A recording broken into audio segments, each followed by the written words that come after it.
I genuinely can't believe I'm making this video, but I am. You guys, this is a conscious creation, manifestation, success story for me, and I'm really excited to share it with you. So without beating around the bush, this is my latest conscious creation. Her name is Bayra, and she is my baby. So just to put this into context, this is actually a really interesting story. Even if you don't like cats, that's okay. There's so much to this story. The way that it's just unfolded is absolutely insane to me. Like, even though I know how this works and what it is, and that it's just me, still, I just find it crazy. Like I always say, like, it is. So here's the details. We're getting into it. Bayra her name means Queen of Winter because this teddy is what my fiance got me a couple of years ago. One sec. So this is basically a snow tiger jelly cat that my fiance got me because this is a little bit of backstory about me as well. I absolutely am obsessed with cats. I've grown up with cats my whole life. I just basically am a cat in human form. Anyone who knows me will say I'm the crazy cat lady. Like, genuinely, I'm obsessed with them. So that's a little bit of backstory as to why this is so mad for me. So, like, if there's something that's, like, really big for you in your life, like, this is the equivalent of that for me. Because in most senses, for me, I'm like, okay, a house, like, I've manifested a house. Like, I manifested cars. I've manifested this and that. Like, but when it's like, it isn't any different, don't get me wrong. Like, your SP is not any different to your house. But in the same sense, it's another living thing in my reality, and that is, like, important to me. So it's on the list of big things in my reality. And this is the crazy part. This really links into how you can... I actually might make a different video about the version of my fiance that I experienced in getting Bayra, because it's absolutely insane, and it literally proves to me, case in point, that you're literally just experiencing your assumptions, and you're experiencing different versions of people depending on the story you're telling and the assumptions. So I'm going to get into that, so look out for part 2. So I'm going to just keep it to how I actually manifested Bayra. And it's so crazy because I didn't do anything, guys. Like, I genuinely didn't do anything. So aside from my fiance, basically, having said he hated cats, was the one who actually found her, made us go and visit her, and then was like, we're getting her. He doesn't like cats. So this is the cat that I have had on my Pinterest for literally about 3 years. I'm going to put it here. And this is the cat that I had on my vision board on my laptop. Put it here.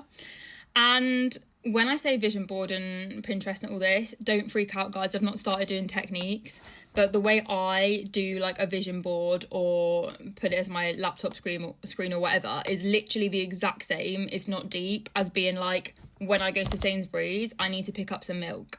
Like, that's what I do. I'm like, oh no, this is what I'm experiencing now, and I will put that in a visual way, or I'll write a list on my notes or whatever. So it's me, like, in my human way, keeping track of what I'm saying.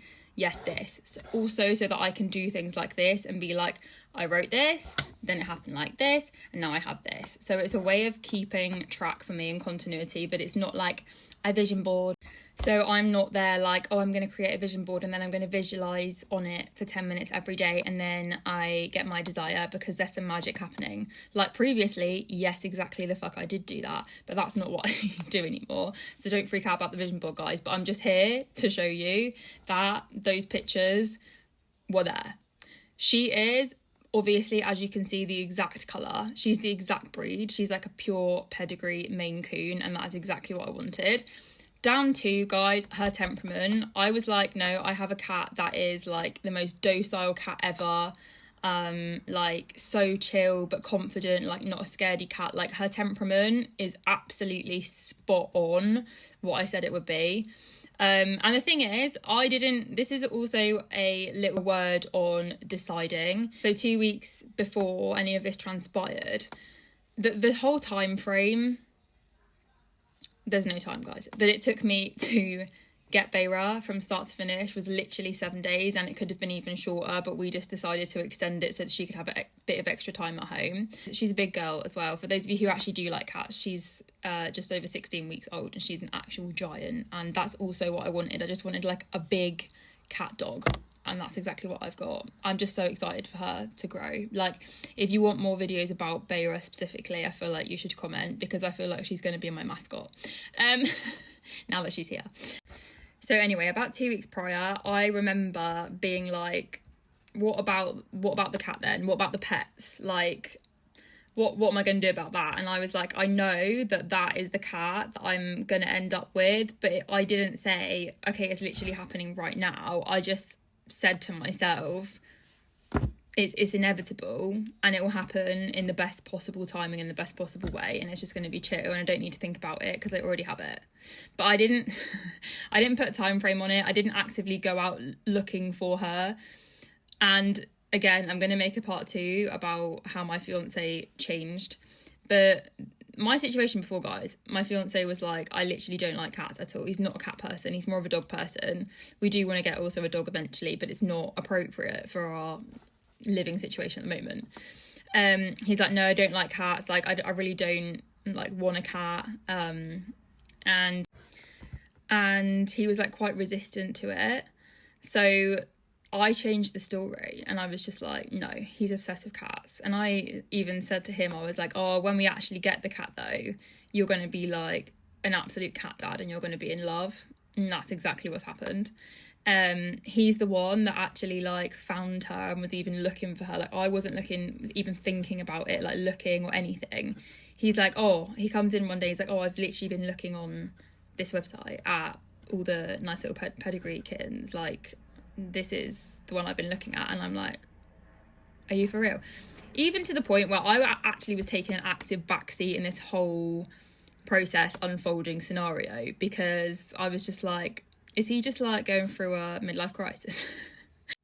And I truly honestly didn't mind at all, like, when we got our cat, because I just knew it was inevitable.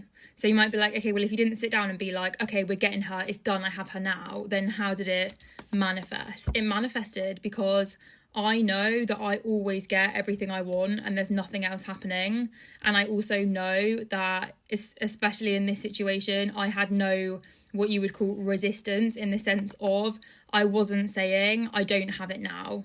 I wasn't saying I don't have it. I was just like, yeah, it's inevitable. So that's not me saying I don't have it now, I'm going to have it in the future. That was just me being like, I mean, I do have her, but I'm not like, I have her now, I have her now, I have her now. And so she had no choice but to materialise or be rendered, because I literally had no resistance whatsoever to the fact that it was inevitable and guaranteed that I had my dream cat. And this is why when I hear some people say, like, you know, be careful what you wish for, it kind of is like that. Like, when conscious creation becomes that sort of easy because you say it is, that's all that's happening. I just assume conscious creation is easy and I can have everything I want and I always get what I want. It's easy and it shows up like that because that's my assumption. So it's like barely any thought, literally no action on my part happened, and she's literally in my freaking house. Like, even for the first 3 or 4 days, I was just staring at her like, how has this happened? Sorry. Like, last week I was like, you know, she's on a freaking vision board and she's like my absolute dream cat that I've wanted for like 5 or 6 years, and now she's in my bed. Like, how has this happened? Like, genuinely. So it's like, again, even knowing myself as source, I'm like, well, obviously, what did you think was going to happen? But looking through the lens of the character, I was just like, what the this is mad, mate. Like, so crazy. And I also have just found this whole thing so interesting because it comes back to what I've been saying about, like, you can just literally be the observer as well. You don't have to choose specifically, even though obviously I have chosen that she's mine whenever and wherever. But I didn't sit down and actively be like, no, this is it now. I didn't do that. I just watched everything unfold because it is my assumption that everything's always working out for me. Everything's always giving me what I want and I don't experience anything other than that. So that's exactly what happened. And it's also about my point that desire is like the preview of what's coming, because I just let it flow through me. The desire came up like a weed trying to grow, or whatever you want to call it, and it just blossomed, and I didn't have to do anything. It's because I didn't get involved and say, oh, I've grabbed that now, what shall I do with it? I just let it be. So it just proves to me again, and you always have to be your own proof, that awareness, which is what I am, is always present, and everything is unfolding naturally. You don't have to hold on to your desire and do anything about it and make it a process. Desire is natural. Like, you don't pick your desire, it comes to you. Where does it come from? From awareness. That's the point in it. It's literally just the preview of what's here, and you're like, okay, yay, and it just happens. It just unfolds beautifully. This is also a word. Like, there's so many details and like nuances to this particular story for me in my life, and it just wraps everything up so nicely. I've been so excited to speak about it, because it's also a word on like depedestalizing your desire. Like, depedestalizing your desire, guys, and making it normal to you does not mean you don't have big emotions about it necessarily. It doesn't mean you can't get super excited. It doesn't mean you can't like daydream about it. It doesn't fucking mean anything. It means, is it normal for you, and is it guaranteed for you? Like, yes, something can be normal and also exciting to you. Do you know what I mean? You're like, well, it would be exciting if this is your thing. It's exciting to go and do a skydive, but I know that I can literally do one next week if I want to go and book it in. Do you know what I mean? I'm not pedestalizing it like, oh, that would be really exciting, but I can't do it because I can't book it and I could never do it.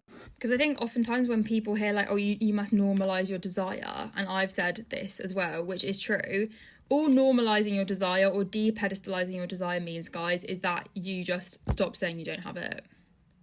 You stop saying I couldn't possibly. It doesn't stop it being magical or miraculous or exciting or like insane. Like I just said, I've had so many of these moments, guys. Like when I walked into my apartment that I manifested, I genuinely like was speechless, and it doesn't happen very often. And my fiance was like, "You okay?" And I was like, "I just can't process it, mate, that this is actually my house. Like, I can't." So it doesn't stop it being like amazing, and that's part of the freaking human experience. Do you know what I mean? Like, I love those moments where I actually cannot believe what I have consciously created. But at the same time, I full well know that I have, because it's there, it's evident. Not only is it on my little vision board, but I know that there's nothing else happening. It's literally just me, but it's still magical.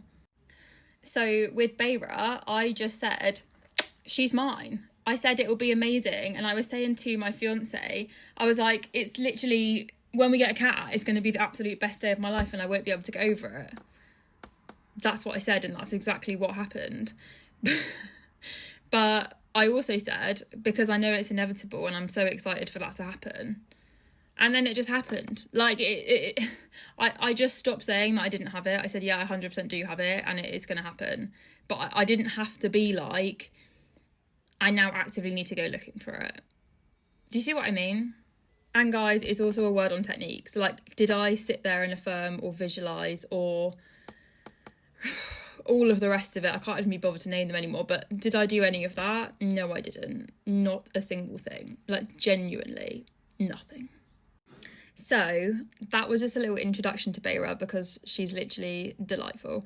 And the mechanics of what's going on here is a desire was born in me in the now moment, because there's only ever now, and there's a story about me remembering that I've always had this desire, but it's always been now. And I just didn't interrupt it. That's all that happened. I didn't say, I don't have this. I didn't say, how will this happen? I didn't say, oh, but I couldn't possibly. I didn't say, oh, but the timing isn't right. I didn't say any of that. I just let it be, observed it, and said, I know this is guaranteed because I desire it. And I already have it. And there's nothing else going on apart from me. So I didn't need to do anything because I know I had it. And therefore, she had to be rendered in my experience, and I literally didn't lift a finger.